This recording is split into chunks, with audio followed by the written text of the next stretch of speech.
Hello everyone, what's up? James Wu back again, and I know, my YouTube channel's not on a schedule.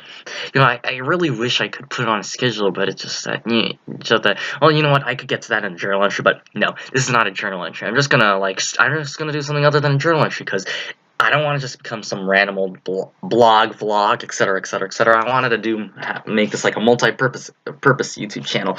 Okay, so I guess today we go for current events. Now, I don't really have that much in terms of current events. There hasn't been really like that much big stuff. Two or three main things I'm going to be really talking about today. Well, first of all, Boston Red Sox win the World Series against the Los Angeles Dodgers, and so looks like Boston made their record season worth it, I guess.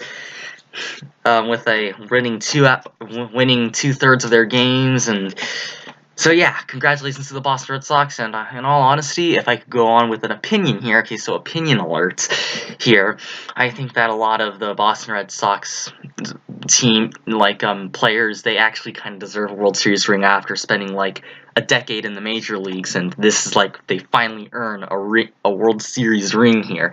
Examples like Chris Sale, he was once with the Chicago White Sox. David Price, once with the Tampa Bay Rays. Craig Kimbrell, once with the Atlanta Braves. And yeah, and a few more, but who weren't from other teams. Like Steve Pearson is an example where it's like he spent most of his career in the minors, and this is one of his few years in the majors. And so yeah, really good on him. At the same time, though, I have to admit, I kind of feel sorry for the Dodgers. Losing 2 years in a row is not that pleasant. Imagine what the Texas Rangers went through in 2010 and 2011. Yeah, at some point, if you're like me, you start to feel sorry for them. Well, that's all for the that's all for the opinion section. Now back to the facts. Boston Red Sox won in 5 games.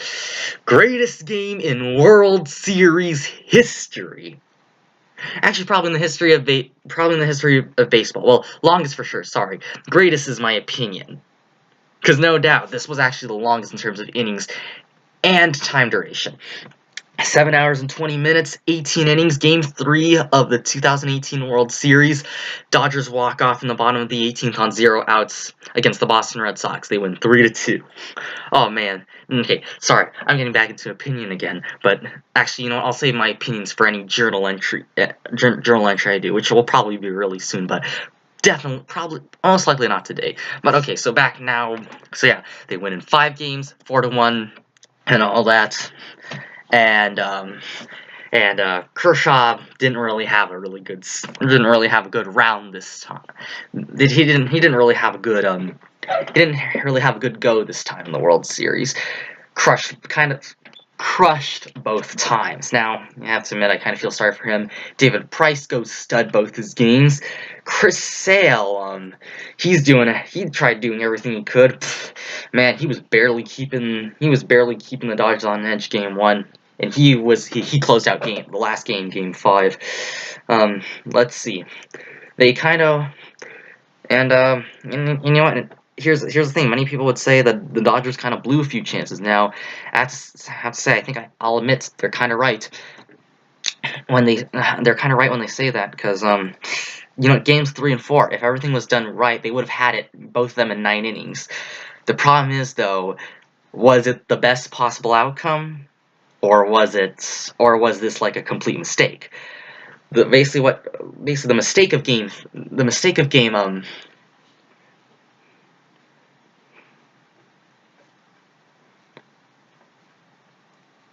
No, I think the mistake that the Dodgers made in Game 3 was actually real simple and real small compared to Game 4. That's why it wasn't as devastating, and that's why they were still able to come back.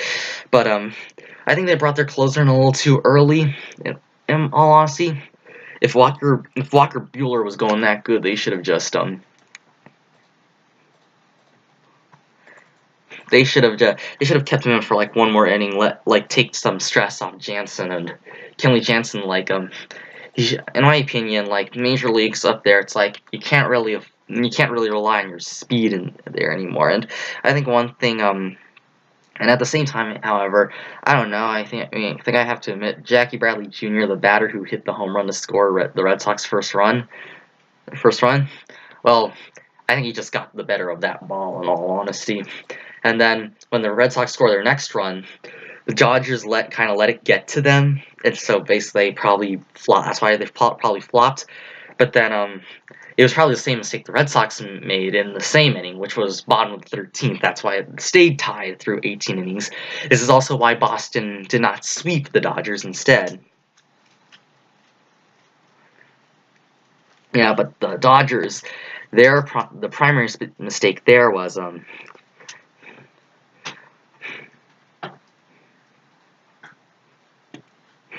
primary mistake there might have been that like it probably was the same thing. They kind of let the Red Sox like seasonal reputation get to them, and and basically they let the pressure get to them. They screw up in the slightest way, and boom, Red Sox tied in the 8th. So they start gaining by the 7th. They tie by the 8th, and they go ahead in the 9th.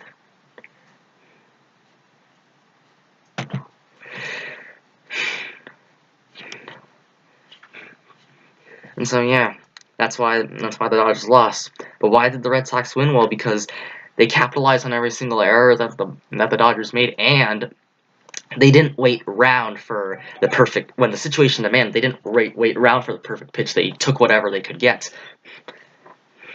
And they just kept, and basically this approach became very soon. It looked like it was swing at every strike, take every ball, and it looked at like the first 2 games looked like it worked pretty well. Actually, no, games 1, 2, and 5 looks like it worked pretty well. And so yeah, that's why the Boston Red Sox won, because it wasn't because pitching only had to be literally pitching most of the time only had to be decent. The only stud pitcher in that World Series was David Price. Only he was able to keep the Dodgers limited to less than 3 runs. Well, actually, Rick Porcello could do that too, but it just wasn't enough against Walker Buehler, who was a stud for the Dodgers. So yeah, that's analysis on. Actually, I should have done do a whole separate analysis on that. So, but just to move things on. So now to move things on, though, California wildfires. If for all of you who live in California, which is probably most of you anyway, oh man, bad. The air quality index level reached the unhealthy zone, and it was like that for like 4 straight days before they finally canceled school and all that. So many people were cheering like, "Yay, extra day of vacation!" And I'm like, "Dang it, I had a few tests that day. Now I'm gonna have to make them up after break."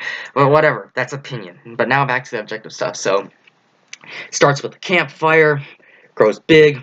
Next thing you know, its death toll is at 60-something. If I could actually just quickly look up that right now. Last time I was updated, it was responsible for 63 deaths. Yeah, one moment. I am looking up the death toll for the campfire.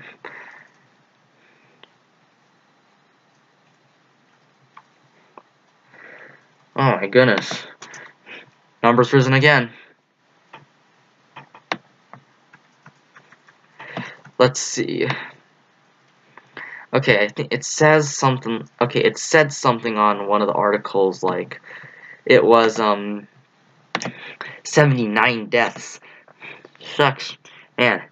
Last time I got the update when the death toll was at 63 for the campfire, the total statewide death toll was 66. This thing burned over 100 acres, so this one was absolutely terrible.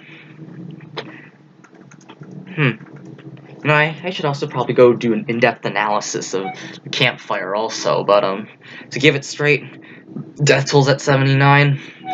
Hundreds are still missing. Hundreds of acres burned. Air quality has become worse in the world in California for a temporary bit. Although earlier, I wish it was still daylight. Then I could show you how far I can see again. So the air quality has improved by a lot, but it's still considered cautionary levels, I'd say. So yeah. And finally, to wrap this one up, well, there's been a blizzard in New York City, and it's shut down. It's cut off power to a lot of people, and it's kind of shut down the roads and all that. So thoughts and prayers with New York City, also besides California, if you have any. So that will wrap up the brief news segments for today.